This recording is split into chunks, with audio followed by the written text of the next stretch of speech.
Christmas అనేది మొదలు పెట్టడమే ప్రభువారు భయపడకుడి అని మొదలు పెట్టారు. గాబ్రియేలు దూత గొర్రెల కాపరుల దగ్గరికి వచ్చినప్పుడు గొర్రెల కాపరులతో పలికిన మొట్టమొదటి మాట ఏంటంటే భయపడకుడి. భయపడొద్దు అని చెప్తున్నారు అంటే వాళ్ళు భయపడుతున్నారనేది అర్థం, అంతేనా కదా? ధైర్యంగా ఉన్న వాళ్ళ దగ్గరికి వెళ్ళి ఎవరైనా భయపడొద్దు అంటే ఎలా ఉంటుంది? అసలు బాగోదు కదా. నేను ధైర్యంగానే ఉన్నాను కదా, మీరేంటి నన్ను భయపడొద్దని చెప్తున్నారు అంటారు. ధైర్యం లేని వారి దగ్గరికి వెళ్ళి భయపడొద్దు అంటే వాళ్ళు సరైనయ్యా అంటారు. ఇప్పుడు గొర్రెల కాపరులు గాబ్రియేలు దూతను చూసినప్పుడు భయపడ్డారు. కాబట్టి గాబ్రియేలు దూత అన్నది భయపడకుడి. ఈ రోజున ఇక్కడ కూడి ఉన్న మీ అందరితో ప్రభు చెప్తున్న మాట ఏంటంటే ఈ రోజు నుంచి మీరు భయపడవలసిన అవసరం లేదు. ఇంతవరకు మీరు భయపడుతూ వస్తున్నారు, భయపడుతూ బ్రతుకుతున్నారు, భయపడుతూ జీవిస్తున్నారు. భయపడట్లేదా మీరెవరు? ఎన్ని భయాలు! భయం ఒకటే కాదు, భయాలు ఎన్ని రకాలైన భయాలు. లేచినది మొదలుకొని పడుకునేంత వరకు. విషయం తెలుసా, పడుకోవడానికి కూడా భయమే. కొంతమందికి పడుకోలేదు, అమ్మో నీకు పడుకో. భయం ఈ రోజున మనుషులందరినీ వెంటాడుతుంది. విషయం ఏంటంటే, చిత్రం ఏంటంటే ఎవరికి కనపడదు అది. భయాన్ని ఎప్పుడైనా చూసారా? భయానికి ఒక ఆకారం ఉందా? కనపడదు. కానీ మనల్ని ఒక మాటను ఉండనియదు. చిన్న పిల్లలు మొదలుకొని రేపో మాపో చనిపోయే వృద్ధుల వరకు కూడా ప్రతి ఒక్కరిలో కామన్ గా ఉన్నది ఏంటంటే భయం. ఒక ధన్యకరమైన జీవితం ఏంటంటే భయపడుతూ బ్రతికేది ఒక శ్రేష్టమైన జీవితం కాదు. భయపడకుండా, భయము లేకుండా ధైర్యముగా నిర్భయముగా బ్రతికేదే ఒక అద్భుతమైన జీవితం. ఇంకో మాట చెప్పిన, కరోనాలో చనిపోయిన వాళ్ళలో ఎక్కువ మంది కరోనా వచ్చి చనిపోయిన వారి కంటే కరోనా వచ్చింది అనే భయంతో చనిపోయిన వాళ్ళు ఎక్కువ మంది. భయం ఎంత డేంజరో తెలుసా? భయం మనిషిని మరణానికి తీసుకొని వెళ్తుంది. దేవుని మహాకృపను బట్టి కొంతకాలంగా భయపడుతూ బ్రతకడం నాకు దూరం అయిపోయింది. దేవుని కృపను బట్టి మీ అందరి ముందు చెప్తున్నాను, దేవుడు నన్ను ఆ భయంలో నుండి బయటికి తీసుకొని వచ్చాడు. మీకు విషయం తెలుసా? భయం అనేది ఏం చేస్తే పోయింది అనుకుంటున్నారు మీరు? భయం అనేది ఏం చేస్తే పోయింది అనుకుంటున్నారు మీరు? భయం అనేది మీరు ఏం చేసినా పోదు. మీకు మాట చెప్తా వినండి. భయం పెట్టేది ఎవరో తెలుసా? ఇంటికి అసలు భయం ఎందుకు వచ్చింది? దేన్ని బట్టి వచ్చింది? భయం పెట్టేది సాతానుడు, దుష్టుడు, దెయ్యం. భయం అనేది సాతాను వలన, దుష్టుని వలన కలుగుతుంది. మరి ధైర్యం అనేది 100% దేవుని వలన కలుగుతుంది. కానీ బాధ ఏంటంటే దేవుణ్ణి నమ్ముకున్నామని చెప్పుకునేవారు కూడా భయపడడం అనేది ఒక చిత్రమైన విషయం. భయం అనేది సాతానుడు మనుషుల్లో కలగచేసేది. ధైర్యం అనేది దేవుడు మన గుండెల్లో పెట్టేది. ఈ రోజుల్లో భయపడకుండా, దేనికి భయపడకుండా నిర్భయంగా లూకాసు వార్త 1వ అధ్యాయం 75వ వచనంలో చివరి 3-4 లైన్ చదువుతారా? కింద నుంచి ఎన్నో లైన్ అది? 75 చాలా పెద్ద వచనం అది. కింద నుంచి 4th లైన్ అంట.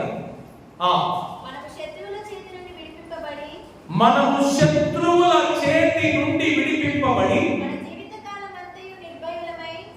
మన జీవిత కాలమంతయు నిర్భయులమై ఆయన సన్నిధిని పరిశుద్ధముగాను నీతిగాను ఆయన సేవింపను అనుగ్రహించుటకును ఈ రక్షణ కలుగజేసెను. యేసు ప్రభువారు పరలోకం నుండి భూలోకానికి వచ్చి మనకెందుకు రక్షణ కలుగజేశాడు? రక్షణలో ఉన్న ముఖ్య ఉద్దేశం ఏంటి అంటే మన జీవిత కాలం అంతయు అనే మాట మీరు అండర్లైన్ చేసుకోవాలి. ఒక రోజు కాదు, 2 రోజులు కాదు, 1 నెల కాదు, 1 సంవత్సరం కాదు, మన జీవిత కాలం అంతయు ఎలా బ్రతకాలి? నిర్భయమై, అంటే భయము లేని వారమై బ్రతకడానికి దేవుడు మనకి ఈ రక్షణ కలుగజేశాడు. మంచి రోజులు చెడ్డ రోజులు లేవు.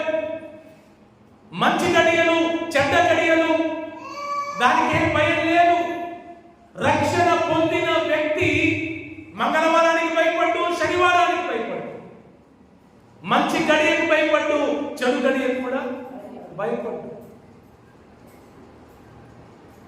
సైతానికి అస్సలే భయపడ్డు. రోడ్డు మీద నిమ్మకాయలు కనపడ్డా, మిరపకాయలు కనపడ్డా, కోడిగుడ్లు కనపడ్డా రక్షింపబడిన వ్యక్తికి భయం ఉండదు. ఇగో ఇలాంటి భయాలు నాలో లేవు, మీకు ధైర్యంగా చెప్తున్నా. ఇప్పుడు నేను చెప్పిన ఈ భయాలు ఏవైతున్నాయో ఈ భయాలు ఏమీ లేవు. ఒక రోజున మా అన్నారం చర్చి ముందు ఒకరు కొబ్బరికాయలు కొట్టారు. కొబ్బరికాయలు తెలుసుగా మీకు, పచ్చి కొబ్బరికాయలు. నేనేం చేశా తెలుసా? వాళ్ళు వెళ్ళిపోయిన తర్వాత ఆ ఎండి తీసుకొచ్చి చట్నీ చేసుకొని తిన్నా. నిజం, అవన్నీ తీసుకొచ్చి చట్నీ చేసుకొని తిన్నాం. కొన్నేమో చక్కెర కలుపుకొని తిన్నాం. కొన్నిసార్లు నిమ్మకాయలు కనపడితే జ్యూస్ చేసుకొని తాగేస్తున్నాం. ఏమంటారు? Lemon juice. కోడిగుడ్లు అయితే ఆమ్లెట్ చేసుకొని తినేస్తున్నాం ఫ్రీగా. ఇది బయట కొనాలంటే డబ్బులు. అంటే భయము లేనప్పుడు ఇలాంటి మనం ఏమైనా చేయగలం. భయం ఉందనుకోండి ఏమీ చేయలేదు. దేవుని మహాకృపను బట్టి దేవుడు ఈ రకమైన భయం నుంచి ప్రభు విడిపించాడు. మీకేం చెప్తున్నానంటే ధైర్యపరిచేది దేవుడే. వెలుగుంటే ధైర్యం వచ్చింది తెలుసా? వెలుగు రాగానే ఏమైంది? ధైర్యం వచ్చింది. కరెంటు పోగానే వామ్మో కరెంటు పోయింది. యేసు ప్రభు ఎవరంటే వెలుగై ఉన్న దేవుడు. అందుకే ఆయన పుట్టినప్పుడు నక్షత్రం ఒకటి ఆకాశములో ప్రత్యేకంగా వెలిసింది. నీటి సూర్యుడు ఆయన. కోటి సూర్య కాంతుల వెలుగు కంటే ఇంకా ఎక్కువ వెలుగు కలిగిన వాడు. ఎన్ని సూర్యులు? ఒక్క సూర్యుని వేడికే మనం తట్టుకోలేకపోతున్నాం. అయినా కోటి సూర్య కాంతుల వెలుగు కంటే కూడా ఆయన వెలుగుమయమై ఉన్నాడు. దేవుని బిడ్డలారా, ఈ మధ్యాహ్నం ఇక్కడ కూడి ఉన్న మిమ్మల్ని అందరినీ కూడా ప్రభు ఏమనుకుంటున్నాడంటే ప్రతి భయం నుండి విడిపించాలనుకుంటున్నాడు. He wants to deliver from every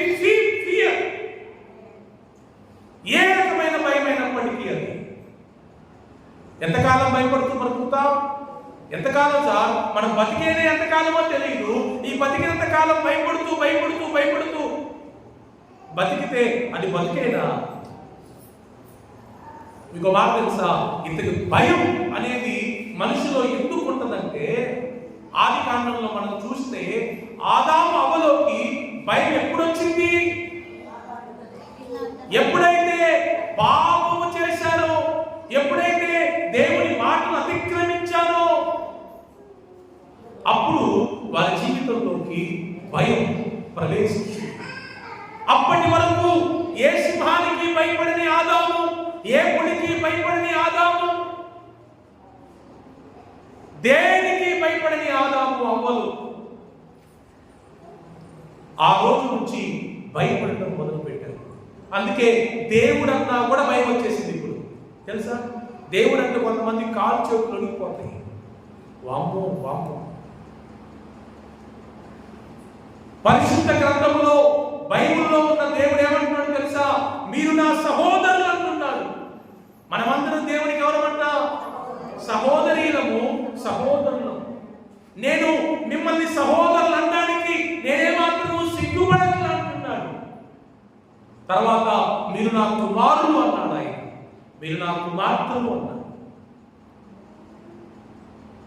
ఆయన మన మధ్యలో మనతో ఉండడానికి ఇష్టపడుతున్న దేవుడు ఆయన. Praise the Lord. కాబట్టి భయం ఎవరు భయపడతారు చెప్పండి? తప్పు చేసిన వారు భయపడతారు. భయం అనుకుంటుంది తప్పు చేసిన వారు, తప్పు చేయని వారు. అందుకే బైబిల్లో ఉంటుంది, నీతిమంతులు సింహము వలె ధైర్యంగా ఉంటారు. ఈ రోజున మనుషులందరిలోకి భయం ఎందుకు వచ్చిందంటే, అందరూ కూడా పాపము చేస్తున్నారు కనుక, తప్పు చేస్తున్నారు కనుక.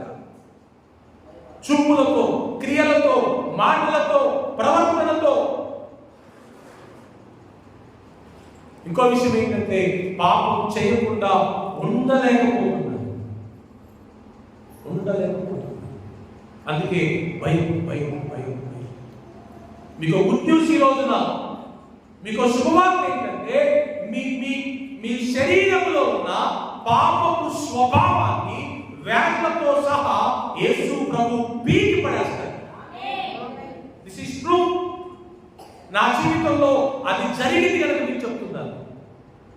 ఒకప్పుడు భయంకరమైన పాపిని నేను, మామూలు పాపిని కాదు.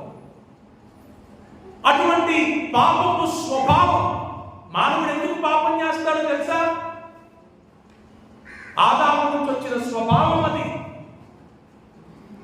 ఆ స్వభావము మనలో ఉన్నంత వరకు మనం పాపము చేస్తూనే ఉంటాం.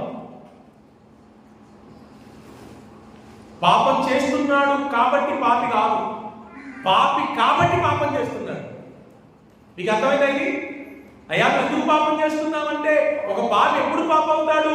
పాపం చేస్తున్నాడు కాబట్టి పాపి కాదు, పాపి కాబట్టి పాపం చేస్తున్నాడు. అందుకే ఆ పాపపు స్వభావాన్ని ప్రభు తీసివేయడానికి వచ్చాడు. మొదటి యోహాను పత్రిక 4వ అధ్యాయం 5వ అధ్యాయంలో ఒక మాట, యేసుక్రీస్తు ప్రభువు ఎందుకు వచ్చారు ఈ లోకానికి? మొదటి యోహాను పత్రిక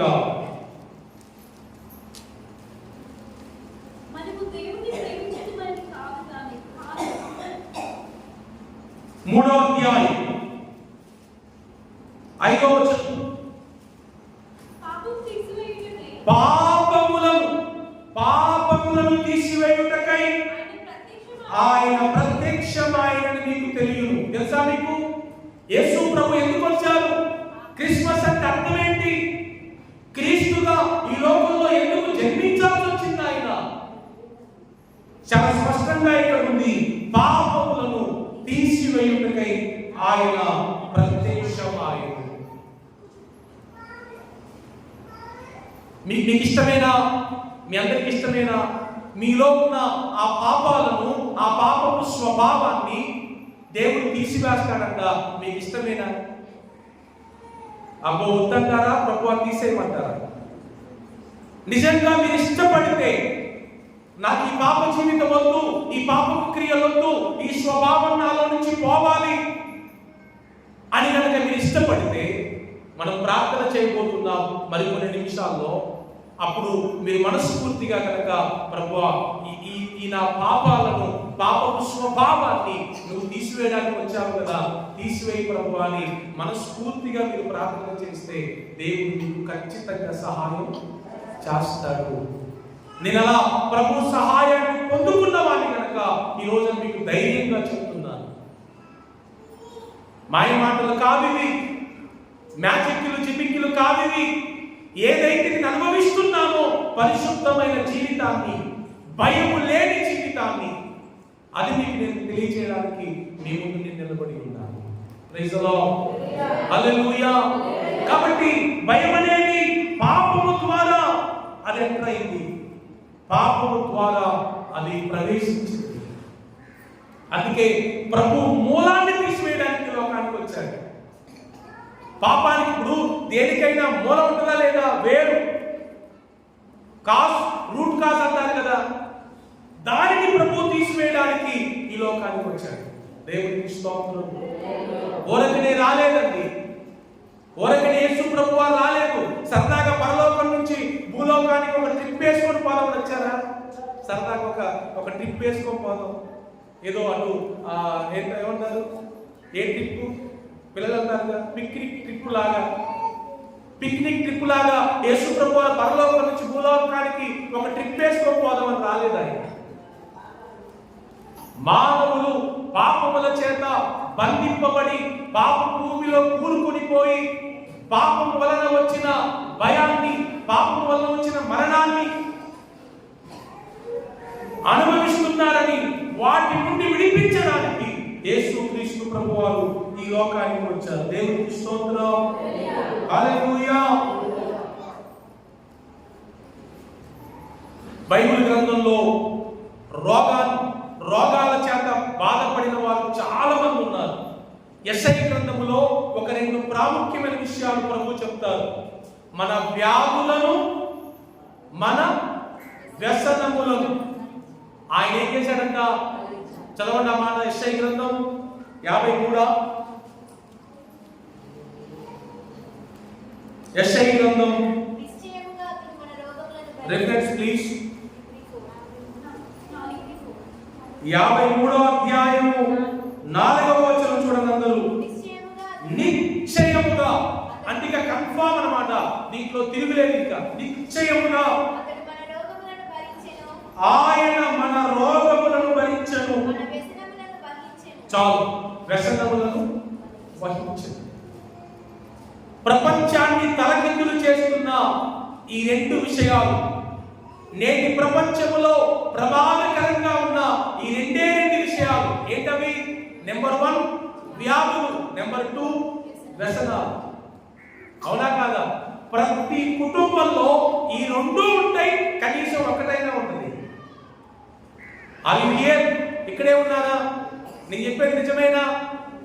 వ్యాధులైనా ఉంటాయి కుటుంబంలో, వ్యసనాలైనా ఉంటాయి కుటుంబంలో.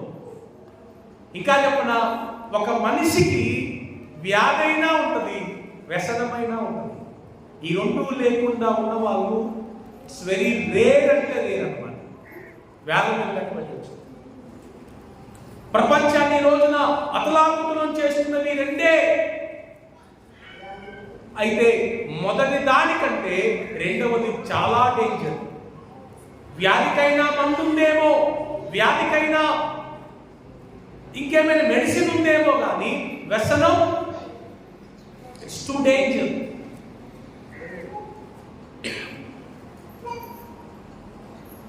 ఈ రోజున ప్రపంచం అంతా భయంకరమైన స్థితికి వెళ్ళిపోవడానికి గల కారణం ఏంటంటే వ్యసనాలు. నాట్ ఓన్లీ వ్యసనాలు. ఇందాక భయాలు లాగా ఇదేంటి? వ్యసనాలు. చిత్రం ఏంటంటే ఇది ఆడ మగ తేడా లేకుండా ఉంది. ఒక మనిషి జీవితం నాశనమైపోవడానికి, పాడైపోవడానికి వ్యసనాలు ఉండాల్సిన అవసరంలా ఒక్క వ్యసనం ఉంటే చాలు. అందుకే యేసు ప్రభువారు ఈ లోకానికి ఎందుకు వచ్చారంటే వ్యాధుల గురించి, వ్యసనాల గురించి. వ్యాధులకు స్వస్థత కలిగించడానికి, వ్యసనాల నుండి విడిపించడానికి. నేను 15 ఏళ్ళైంది సేవలో ఉంది. ఈ 15 ఏళ్లలో ఎన్నో కుటుంబాలు భర్తకున్న బ్యాడ్ హ్యాబిట్స్ని బట్టి, పిల్లలకున్న బ్యాడ్ హ్యాబిట్స్ని బట్టి, ఈవెన్ కొంతమంది స్త్రీలకున్న బ్యాడ్ హ్యాబిట్స్ని బట్టి కుటుంబాలు కోల్పోయారు. జీవితాలను కూడా కోల్పోయిన వారు ఉన్నారు. వ్యసన పనులకి మీరు ఎన్ని చెప్పినా కూడా వాళ్ళని మాట వినరు. వాళ్ళకు తెలుసు దానివల్ల వాళ్ళ జీవితం పాడైపోయిందని, అయినా వాళ్ళు వినరు. మీరు ఎప్పుడైనా తంబాకు ప్యాకెట్లు చూసారా? ఖైనీ ప్యాకెట్లు చూసారా? అది అందంగా ఉంటుందా, వికారంగా ఉంటుందా? వికారంగా పళ్ళు పుచ్చిపోయి, గొంతు పుచ్చిపోయిన ఫోటోలు వాటి మీద వేసి ఉంచుతారు. మరి రాస్తారు కూడా ఏంటి తెలుసా? టొబాకో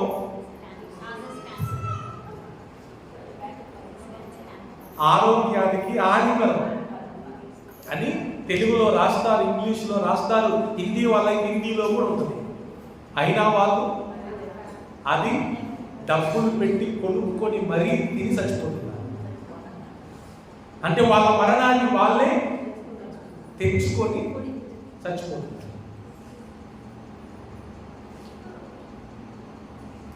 ఎంత దారుణం! మరి దీనికే మార్గం లేదా అంటే ఈ రోజు మీకు చెప్పేది అదే. ఇక ఎన్ని వ్యసనాలు ఉన్నాయి?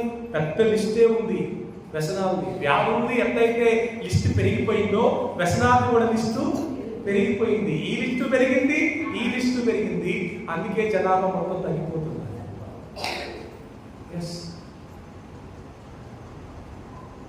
కానీ యేసు ప్రభువు వారు తన దగ్గరికి వ్యాధులతో వచ్చిన, వ్యసనాలతో వచ్చిన ఖచ్చితంగా వారి విషయంలో దేవుడు సహాయం చేసేవాడు. దేవుడు ఇది 100%. ఇంకో విషయం ఏంటి తెలుసా? భయం అనేది మనిషిని పట్టి పీడిస్తున్న విషయాలలో ప్రాముఖ్యమైనది కదా. దేవుణ్ణి నమ్మిన తర్వాత యేసయ్య మన హృదయంలోకి వస్తే వ్యాధులు వచ్చినా కూడా భయం తెలుసా? యేసుని నమ్మకపోతే ఏ వ్యాధి వచ్చినా వామ్మో అనుకుంటాం. కానీ యేసుని నమ్మిన తర్వాత ఎంత పెద్ద వ్యాధి వచ్చినా కూడా కూల్గా, హ్యాపీగా ఉండిపోతాం. ఇది యాక్చువల్గా సృష్టికి విరుద్ధం. ఎందుకంటే నొప్పి కలుగుతున్నా, బాధ కలుగుతున్నా హ్యాపీగా ఉండడం అంత సులభం కాదు. కానీ ప్రభు ఇచ్చే కృప ఏంటంటే, పౌలుకి ఒక చిన్న ప్రాబ్లం ఉందంట. ఆయన పెద్దయ్య గారు, పౌలు అంటే పెద్దయ్య గారు. ఆయన నీడబడితే బాగుపడే వాళ్ళు ఉన్నారు, ఆయన చేయబడితే బాగుపడే వాళ్ళు ఉన్నారు, ఆయన ఒక మాట పలికితే సచ్చిన వాళ్ళు కూడా లేచిన వాళ్ళు ఉన్నారు. అట్లాంటి గొప్ప శక్తి కలిగిన ఆయనకి చిన్న బలహీనత ఉంటే ఆయన ప్రభువుని 3 సార్లు అడిగారంట, నన్ను బాగు చేయ్యా, నీ ప్రార్థన చేస్తే అందరూ బాగుపడుతున్నారు కానీ నాకే ఆరోగ్యం రావట్లేదంటే యేసు ప్రభు అన్నారంట, అది కొంచెం అట్లా నీలే, అది నిన్నే ఇబ్బంది పెట్టదు, దానికి తోడు నా కృప నీకు ఇస్తానని చెప్పాడంట. అప్పటి నుంచి పౌలు ఎంత ధైర్యంగా, ఎంత బలంగా, ఎంత గొప్ప దేవుడికి సేవ చేశాడు. పౌలుకి అన్నం లేకపోయినా భయం లేదు, పౌలుకి బట్టలు లేకపోయినా భయం లేదు, పౌలుకి ఎన్ని వ్యతిరేకమైన పరిస్థితులు వచ్చినా భయం లేదు. మనం చిన్న చిన్న వాటికే భయపడిపోతా ఉంటాం. అన్నీ ఉన్నప్పుడు ఎవరు భయపడరు. జనరల్గా భయం మొదలైంది, ఏమీ లేనప్పుడే అంత భయం మొదలైంది. కానీ యేసు మనకిచ్చే ధైర్యం ఏంటంటే, అన్నీ ఉన్నా మనం ధైర్యంగానే ఉంటాం, అన్నీ కోల్పోయినా కూడా మనం ధైర్యంగానే ఉంటాం. ప్రభు మనకు ధైర్యాన్ని ఇస్తాడు. మీకు విషయం తెలుసా? ఈ లోకంలో బ్రతకడానికి ధైర్యం ఉంటే చాలు. బతికేయచ్చు, అలాగే బతికేయచ్చలేదా? ఇన్ని కోట్లు ఉన్నోళ్ళు హార్ట్ అటాక్ లో చచ్చిపోతున్నారు. చెట్టు కింద పేదవాడు ఏం లేకపోయినా 60 ఏళ్ళు, 70 ఏళ్ళు, 80 ఏళ్ళు బతుకుతున్నారు. మనిషి హృదయంలో ఉండాల్సింది ధైర్యం. నాకేం కాదు అనే ధైర్యం నీకు ఎప్పుడు వచ్చింది అంటే, సృష్టికర్త అయిన దేవుడు నీ హృదయంలోకి వచ్చినప్పుడు పరిస్థితులు ప్రతికూలంగా ఉన్నా, ప్రజలు ప్రతికూలంగా ఉన్నా, నీ నీ హృదయం నీకు అంటది నథింగ్ విల్ హ్యాపెన్, ఏం కాదని చెప్తుంది. అందుకే చెప్పాగా, భయం కలగ చేసేది దెయ్యం అయితే ధైర్యాన్ని కలగ చేసేది దేవుడు. హల్లెలూయా. ఆ ధైర్యం ప్రభువు నాకు ఇచ్చారు కనుకనే ఈ మధ్యలో మీకు నేను చాలా ధైర్యంగా చెప్తున్నాను. ఒకసారి పేతురు రాసిన పత్రిక 2వ పత్రిక చూడండి.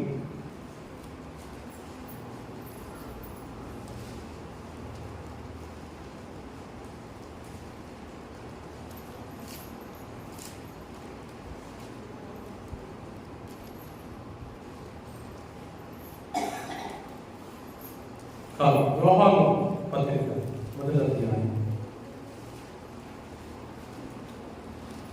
జీవమును జీవవాక్యమును గూర్చినది. 1వ అధ్యాయం మొదటి వచనం.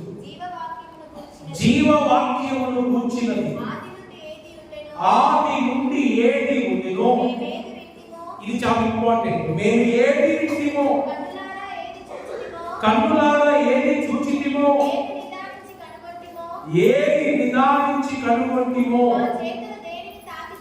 మా చేతులు దేనిని తాకి చూచెనో అది మీకు తెలియజేయుచున్నాను. నేను ఎరగంటి మీకు చెప్పట్లా, ఎవరో చెప్తే విని మీకు చెప్పట్లా, లేకపోతే ఎక్కడో జరిగింది చూసి మీకు చెప్పట్లా.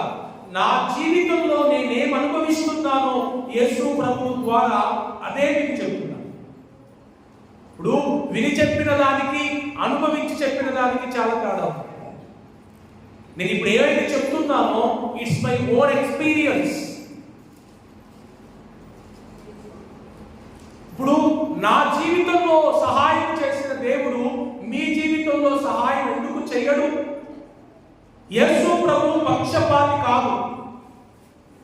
లూకా సువార్త 2వ అధ్యాయంలో ఆ భయం అనే మాట దగ్గర చూడండి, ఏమంటాడు గాబ్రియేలు దూత? భయపడకుడి,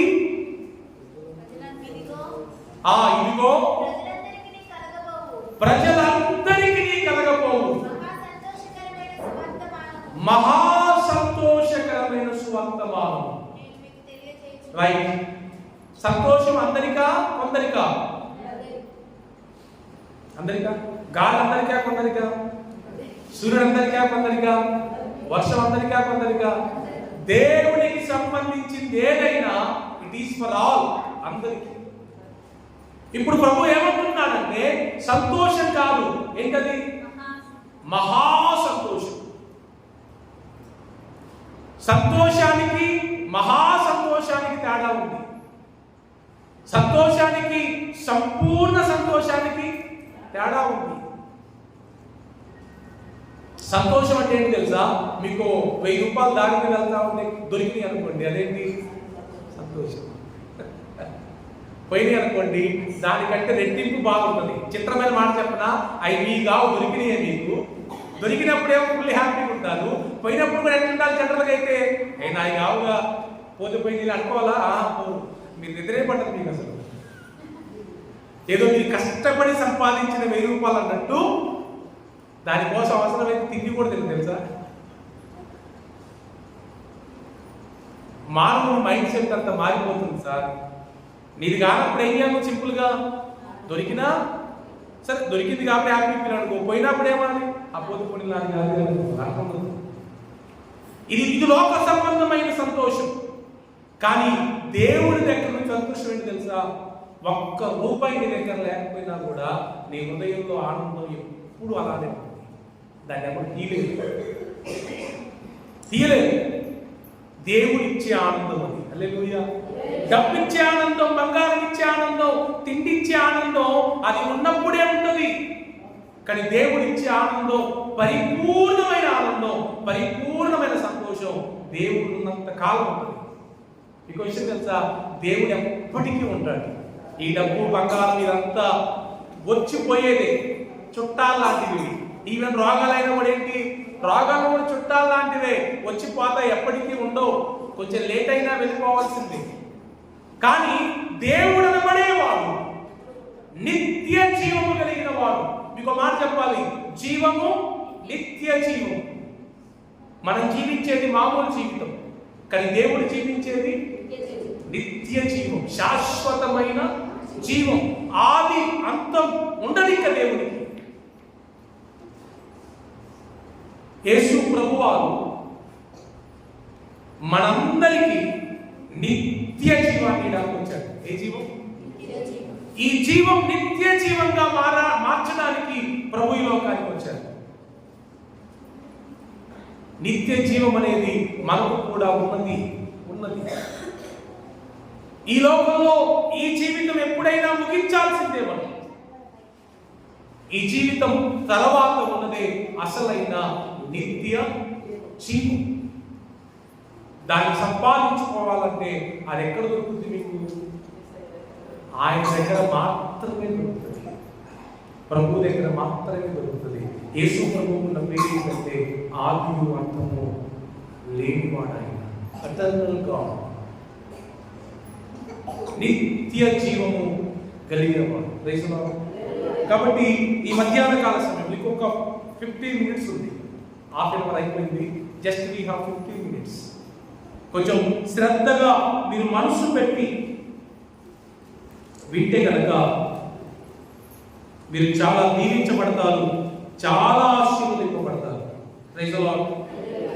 పాపం ఎలా వచ్చిందని చెప్పాను మీకు? భయం ఎలా వచ్చిందని చెప్పాను? పాపము ద్వారా ఏమొచ్చింది? భయం వచ్చింది.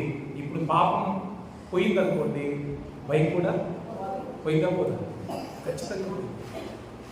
మరి పాపం అంటే పోయింది. ఇప్పుడు పాపం పోయే మార్గం ఏంటి? పాపం పోయే మార్గం ప్రభు అన్నాడు, నేనే మార్గం. ఎవరు మార్గం? యేసయ్యే మార్గం. ప్రతి ఒక్కరి పాపములను తీసివేయడానికి, పాపపు స్వభావాన్ని తీసివేయడానికి. మీకు తెలియదండి, నిజంగా పరిశుద్ధంగా జీవించడంలో ఉన్న ఆనందం మీకు తెలియదండి. అది అనుభవించే వాళ్ళకి మాత్రమే తెలుస్తుంది. ఎంత హ్యాపీ ఉంటుంది తెలుసా?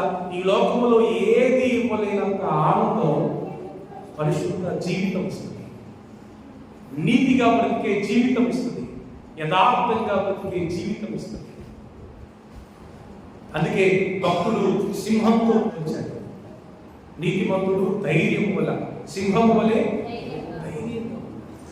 మీరు నమ్మండి, ప్రభు ఒక్కసారి మీ జీవితాన్ని అప్పగించండి. మీ హృదయంలోకి యేసయ్యను మీరు పిలవండి అంతే. ఆయన వచ్చాడు అనుకోండి, చీకటి పోయింది, పాపం పోయింది, భయం పోయింది, ఇవన్నీ పోతాయి. ఆయన వచ్చేంత వరకు మీరు ప్రపంచం మొత్తం తిరగండి, నథింగ్ విల్ హ్యాపెన్. ఏం జరగదు. బైబిల్ గ్రంథంలో ఒక ఇద్దరు వ్యక్తుల గురించి చెప్పి నేను ముగించేస్తాను. ఒకటి వ్యాధి, ఒకటి వ్యసనం. ఓకే, ముందు వ్యాధి గురించి మాట్లాడుకుందాం. 12 ఏళ్ల నుంచి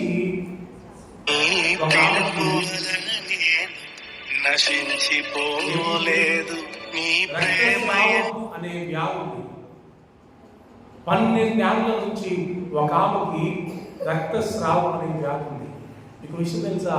ఆమె ఆ వ్యాధిని పోగొట్టుకోవడానికి ప్రపంచం మొత్తం తిరిగింది. ధనవంతురాలే ఆమె, పీతరాలే కాదు, డబ్బులు తిరగొచ్చు కదా. కానీ బాధాకరమైన విషయం ఏంటంటే ప్రపంచం మొత్తం తిరిగిన ఆమె పోలేదు. చాలా డబ్బులు ఖర్చు పెట్టింది, మంచి స్పెషలిస్ట్ల దగ్గరికి వెళ్ళింది ఆమె. ఇక మొత్తం అయిపోయి, ఇక నాకు నా రోగానికి మందు లేదని అర్థమై ఇంట్లో పడుతుంది. Last stage. ఇంకా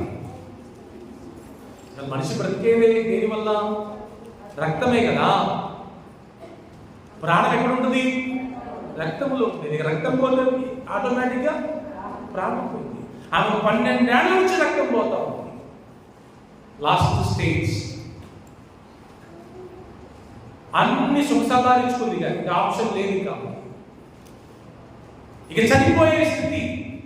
ఆ పరిస్థితుల్లో ఒక న్యూస్ ఆమె దగ్గరికి వచ్చింది. మన లేచిన దగ్గర నుంచి పడుకునేంత వరకు చాలా న్యూస్లు వినపడతా ఉన్నాయి, అవునా? చాలా వార్తలు వినపడుతున్నాయి. వీటి వల్ల పెద్ద ఉపయోగం ఏం లేదు, ఏ ఉపయోగం లేదు. కానీ యేసుని గూర్చిన వార్త గుడ్ న్యూస్ అంటే అదే. ప్రపంచంలో గుడ్ న్యూస్ ఏంటంటే యేసుని గూర్చిన వార్త, సువార్త, మంచి వార్త. యేసయ్య వస్తున్నాడు మీ ఊరికి అనే వార్త ఆమెకి వినపడింది. యేసయ్య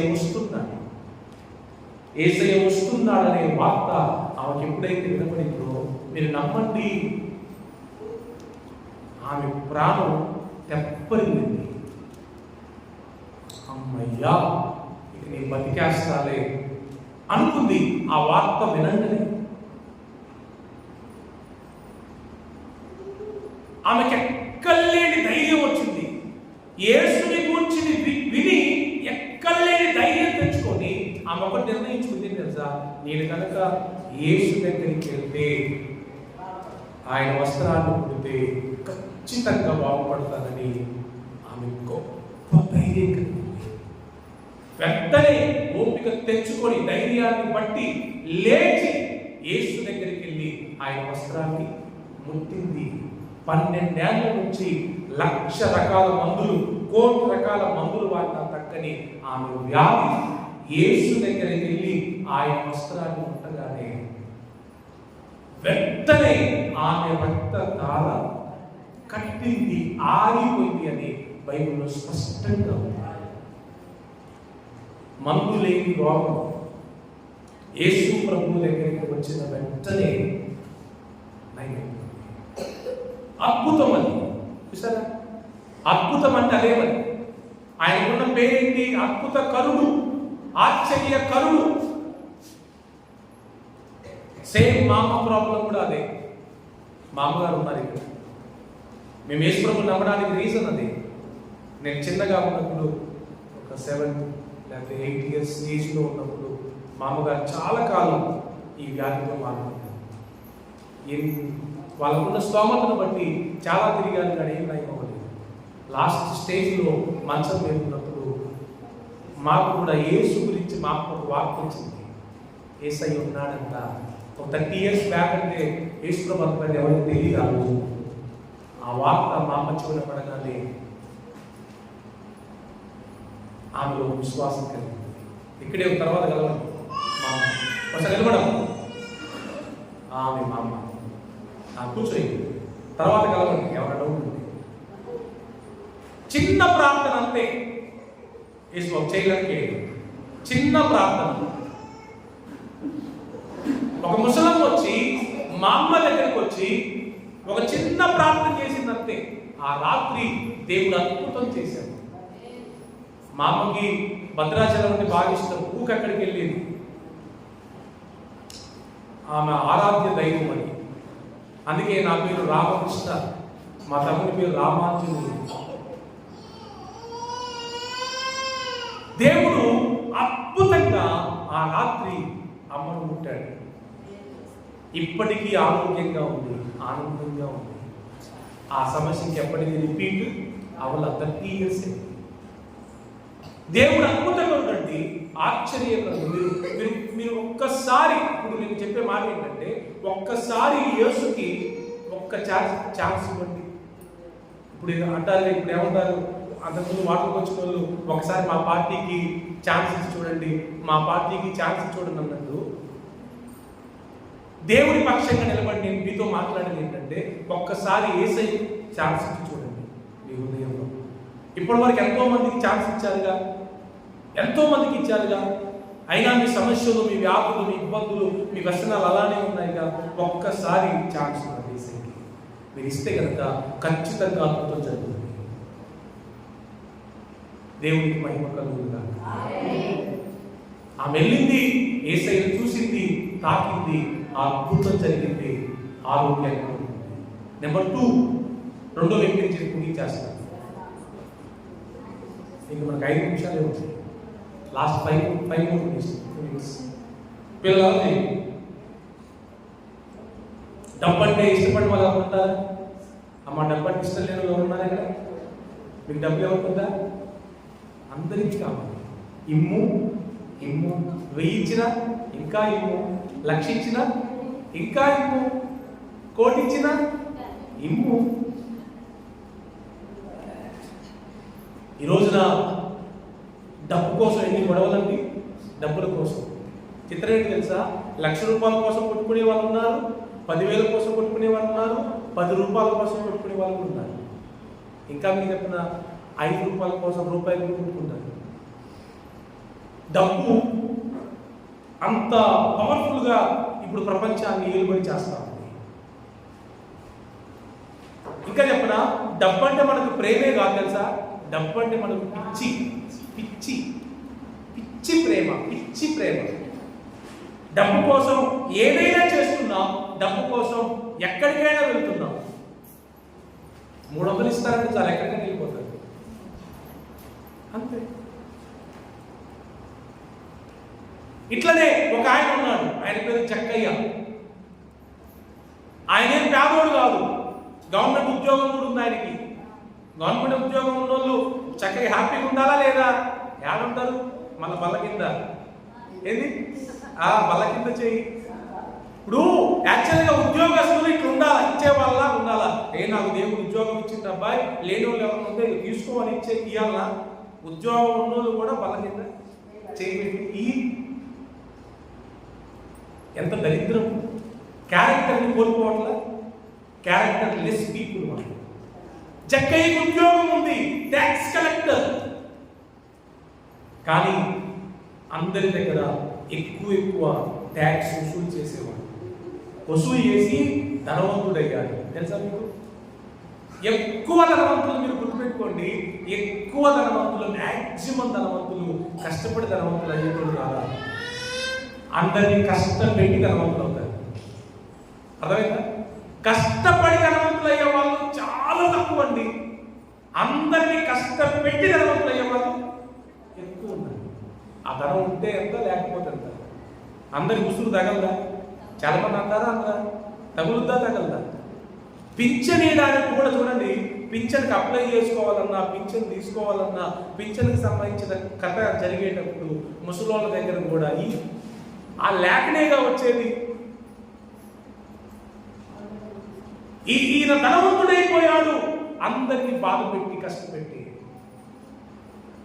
ఇంకా ఎక్కువ చేసుకుంటున్నాడు ధనాన్ని. ఒకరోజు ఏమైందో తెలుసా? యేసు ప్రభు వాళ్ళ ఊరికి వచ్చాడు. ఎందుకో యేసు ప్రభు వస్తున్నాడు అనగానే ఈయన జనరల్గా ఆయన డ్యూటీకి ఆయన పోవాలి, కానీ ఆయనకి మనసులో ఒకసారి ఆయన చూడాలి అనిపించింది. ఎందుకో తెలుసా? యేసయ్యలో ఉన్న మంచి లక్షణాలు ఆయనకి వినగొట్టున్నాయి. ఒకసారి చూద్దాం యేసయ్యని అనుకున్నాడు. నేను అదే అనుకున్నా, ఒకసారి యేసయ్యని చూడండి, ఒకసారి యేసయ్యకి ఛాన్స్ ఇవ్వండి. బైబిల్లో ఇంకొక ఆయన ఏమన్నాడు తెలుసా? ఆ ఊళ్ళో మంచోడు ఉంటాడా అన్నాడు. నజరేతులో మంచోడు ఉంటాడు అంటే యేసు ప్రభు గురించి చెప్తే ఆయన అన్నాడే ఆ ఊళ్ళో అయితే మంచోడు కాదు అని అన్నాడు. అప్పుడు ఆయన ఏమన్నాడు తెలుసా? ఒక్కసారి వచ్చి చూడు. ఇప్పుడు చూస్తేనే తెలిసింది ఆయన చేయగలదా లేదా, మంచోడా కాదా, ఇస్తాడా ఇవ్వడా, నయం చేస్తాడా చేయడా. అక్కడే ఉండి మాటలు చెప్తే ఏం ప్రయోజనం? ఒకసారి వచ్చి చూడండి, చూస్తేనే తెలిసేది. అవకాశం ఇచ్చి చూడండి. యేసు ప్రభు వచ్చాడు, యేసు ప్రభుని చూడడానికి ఈయన వెళ్ళాడు. అయితే ఈయన కొంచెం పుట్టోడంట, హైట్ తక్కువ ఉన్నాడు. యేసు ప్రభు చుట్టూ జనాలు ఎక్కువ ఉన్నారు, చూడలేకపోయాడు. పొట్టోళ్ళకి బుద్ధులు ఎక్కువ ఉంటాయి అంటారుగా. వెంటనే ఏం చేశాడు తెలుసా? అబ్బాయి ఇక్కడ చూడలేదు కాబట్టి ఇంటికి పోతా అనుకోలా, ఇదే దారిలో వస్తాడు కదా, ఆ దారిలో కొంచెం ముందుకు పోయినాక ఒక చెట్టు ఉంది కదా, అది ఎక్కి కూర్చుంటా. ఆయన వచ్చినప్పుడు ఆ పై నుంచి ఆయన కిందికి చూస్తా అనుకున్నాడు. చూసారా తెలివితేటలు ఉన్నాయి? గబగబా అందరికంటే ముందెళ్ళాడు, చెట్టు ఎక్కాడు, కూర్చున్నాడు. యేసు ప్రభు లోపల చిన్నగా నడుచుకుంటూ వచ్చాడు. ఆయన చూద్దాంలే, ఆయన నన్ను చూడాలనుకోలా, యేసయ్య నన్ను చూడాలనుకోలే. చక్కగా నేను యేసయ్యను చూస్తే చాలు అనుకున్నాడు. అంతే, చిత్రం ఏంటంటే యేసయ్యకి జక్కయ్యను చూడాలనిపించింది. యేసయ్యకి ఏమనిపించింది? జక్కయ్యను చూడాలనిపించింది. ఆ చెట్టు దగ్గరికి వచ్చి ఆగి అటువైపు చూసి జక్కయ్య దిగిరా అన్నాడు. అరే నేను ఇప్పుడు ఏమో తెలియదు కదా, నా పేరేం తెలుసు, నేను ఇక్కడ ఉన్నానని ఏం తెలుసు. ఈ రెండు విషయాలు జక్కయ్యను ఆకర్షించాయి. నా పేరు తెలియదు, పేరు పెట్టి పిలిచాడు. నేను ఇక్కడ ఉన్నానని కూడా తెలియదు, కానీ నన్ను చూశాడు అంటే ఇంట్లో ఏదో గొప్పతనం ఉందని గబగబాకు వచ్చాడు. దిగిరాగానే ఎక్కువ బ్రేకింగ్ విషయం తెలుసా?